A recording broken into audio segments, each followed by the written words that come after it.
In Seattle, they love their sports. They have the Mariners, they have the Seahawks, they have the world champion Storm, and they have the beloved Huskies. The Nebraska Cornhuskers are in town to take on the Huskies. It's a big-time college football game. Big-time college football means big-time tailgating. We're in the zone. Let's get our game on. Nice. Dogs in the house, dogs in the house, who? Dogs in the house, dogs in the house, who?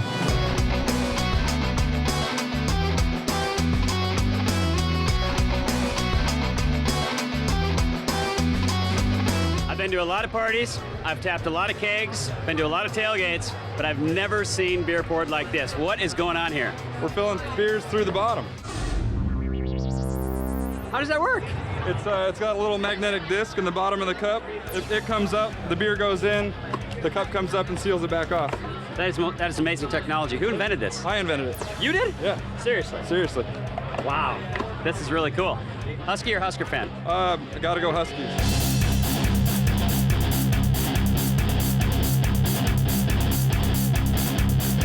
Look at the sea of red out here, and purple. Amazing. What do you think about this? Well, I'm not a big fan of the sea of red, which I don't know why you're wearing red, by the way, but I'm a big fan of the sea of purple. This is a great atmosphere here at Husky Stadium. You know, the Dogs are a different team at home, as you know, than they are on the road. Huskies looking for their first bowl game in 7 years, and the fans they're hungry, they're ready. They've been waiting and biding their time. They've been paying their dues, and it's time now to get this stadium back to what it used to be and make some noise on a big day with Nebraska in town today.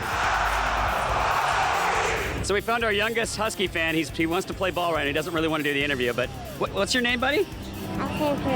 Carson Church. And what's your name? My name is Ryan. Ryan, welcome to Next Stop Seattle Edition. Husker game today. Is this his first game?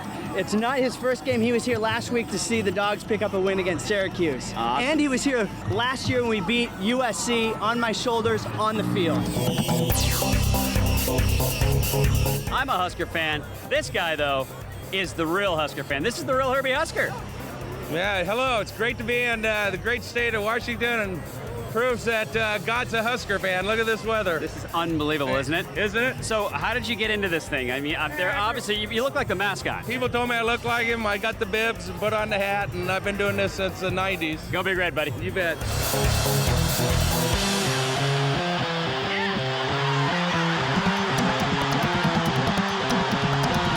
Obviously a Husky fan. You got it, yep. Born and raised here? Yeah, I went to the UW, ran track here, and now we're together. We've got a house divided.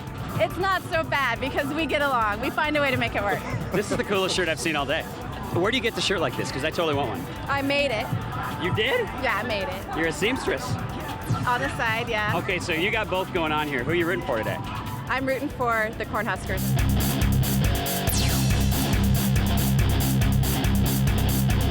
Husky Stadium is an awesome place to watch a game. Very loud, very passionate fans. We loved it. But one of my favorite things about coming to a game at Husky Stadium is this. Outside the stadium, this is how they tailgate. I like the way they roll here. Definitely put a Husky game on your Seattle itinerary.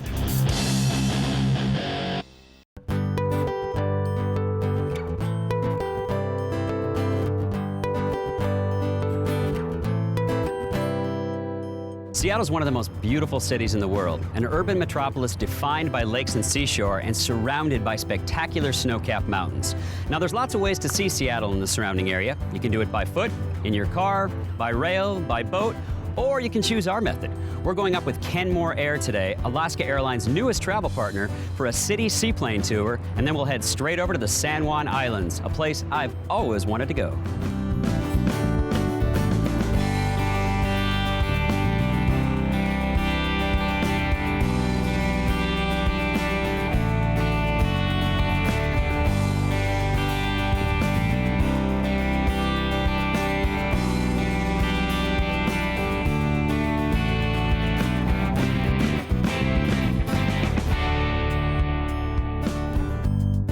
Just arrived in Friday Harbor, the commercial and cultural hub of San Juan Island. What a great day we had today. A Kenmore Air trip over downtown Seattle and the surrounding area, and then a short jaunt over to the San Juan Islands. Let's go get checked into our hotel and learn more about this beautiful town of Friday Harbor.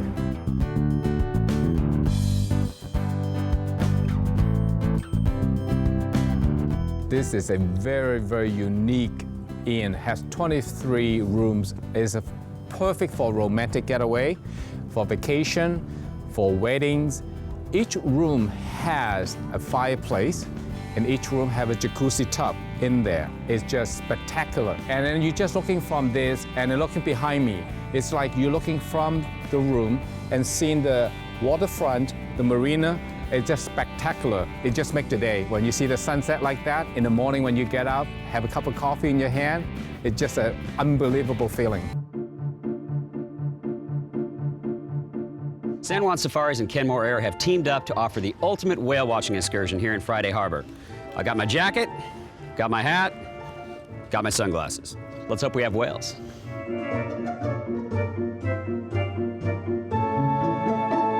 Welcome aboard and welcome to Friday Harbor. Friday Harbor is the biggest town here in the San Juan Islands. San Juan Island is also the most populated island. We have about 8,000 people that live here year-round. So we have about 16,000 year-round residents, most of them living on San Juan Island. But we have 4 main islands that are served by the ferry. These islands are national wildlife refuges or state and county parks, and many of them are privately owned or do have small year-round populations, anywhere from 2 to 100 people living on them. We have 2 different races or 2 different communities of orca that will be in the San Juan Islands from time to time. And the southern resident community is a salmon-eating orca. They mainly eat Chinook, or it's also known as king salmon. And so they come through here very frequently, starting the end of April through the beginning of October, because that's when the salmon runs are.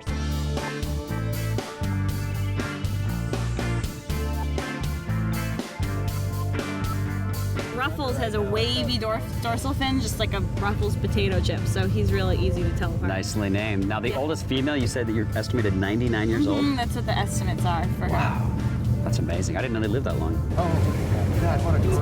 There's Ruffles. Yeah, Ruffles. Oh, that's a huge guy. Awesome. Everybody loves him. He's so easy to tell on the other apart. side. He's huge, too. Yep. Wow. Okay, so this is at least J-Pod. Who named him? And why? Is it JKL? We have JK and L. Yeah, and there's an A pod and a B pod, so they started with A and moved their way up the alphabet.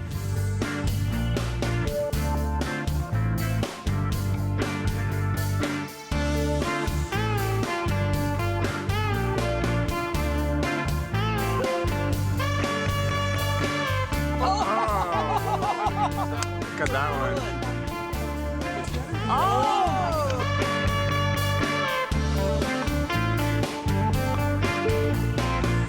We started our day yesterday in Lake Union with Kenmore Air with a beautiful float plane tour over Seattle, which was amazing. And today, whale watching.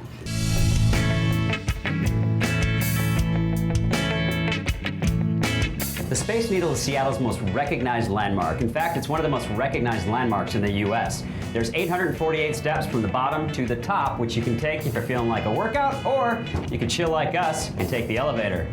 Next stop, observation deck.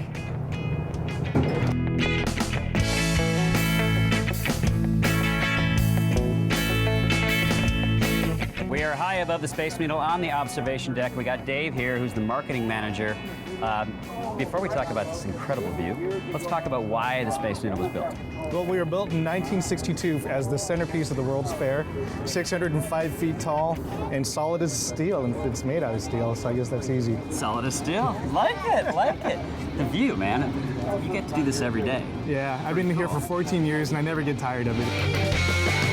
This is Elliott Bay in Puget Sound. Seattle's home to one of the largest ferry systems in the world. What's great about this part of the country is that you can go out there in the morning and catch salmon during the proper season, then come back into work. Now, I heard that there was a practical joke played on April Fool's Day. Tell us about that. There was a show that had joked that the needle had fallen over. Right. In fact, the story goes that there was a gentleman that lived over in Spokane whose daughter happened to work here, and he was worried about her, so he drove over to make sure that she was okay. He believed it. What's your favorite thing about Seattle? My favorite thing about Seattle, as you can tell from my physique here, is probably the food. You know, I mean, Seattle's got amazing seafood and great wine in this region, of course, and you know, we've got a great restaurant just 20 feet below us that I know we're going to see later on. We're going to check that out. What are we going to do down there? We're probably going to hang out. Famous. Yeah, it is world famous. In fact, we just won an award. We were the 2009 Washington Wine Restaurant of the Year. So we're going to meet. Thank you very much. We're going to meet up with executive chef Jeff Maxfield, and he's going to let you come in the kitchen and mess around a little bit.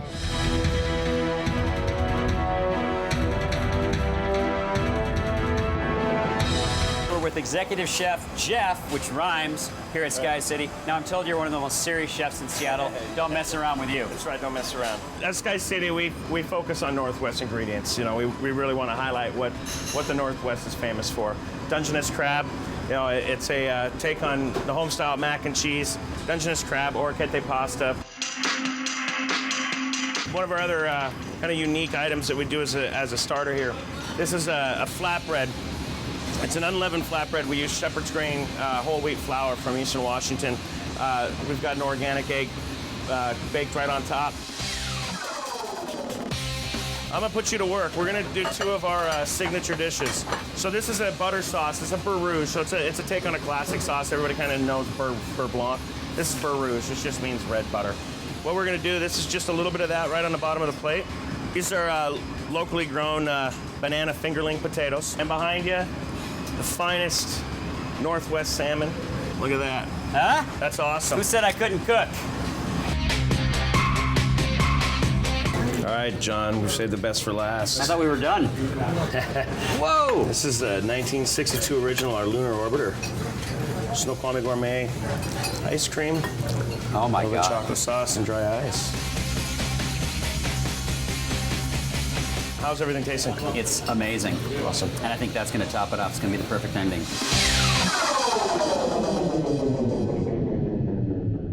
The Seattle Underground was founded absolutely unintentionally. It speaks to Seattle's past, some of it good, some of it just a little bit racy.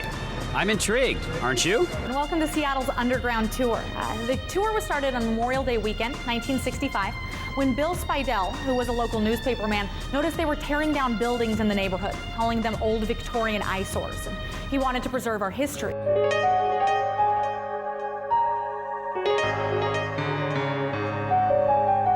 When they put the sidewalks in, they installed skylights so that people could continue to do business down here during the day. We were unsure for a while if this was the original glass.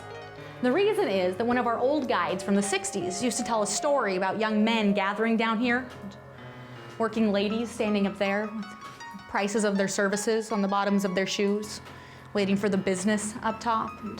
And she would refer to this as them selling their souls.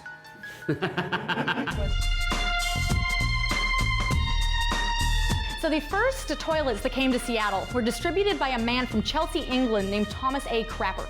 Invented what he called Thomas A. Crapper's wonderful valveless water waste preventive device, which is a lot to say when you gotta go. That is a lot. You can have an accident. So we shortened to the Crapper, but there was a strange pipe coming out the back. So we looked at the instructions. It says, attach pipe to city sewer system. Right? They looked in the box for a city sewer system. They didn't have one. In the 1880s, Seattle decided to take a census, an occupation survey. They wanted to find out how many people were living here and what they were doing. They got back 25,000 census forms. 2,400, about 10%, listed themselves as being young, single women. All of them listed their occupation as being either seamstress or garment worker. So we thought this was a bit fishy. I decided to have an investigation into it. After 6 weeks of exhaustive research, they determined that there was not a single sewing machine in the entire area. Oh my God, what did they do? It led them to suppose that they must have been doing a lot of the work by hand. Hey, nobody gets it who's not supposed to. Thank you guys so much for coming on the Underground Tour. I hope you learned something and had some fun. If you want to learn anything more about any of our tours, please visit our website at www.undergroundtour.com.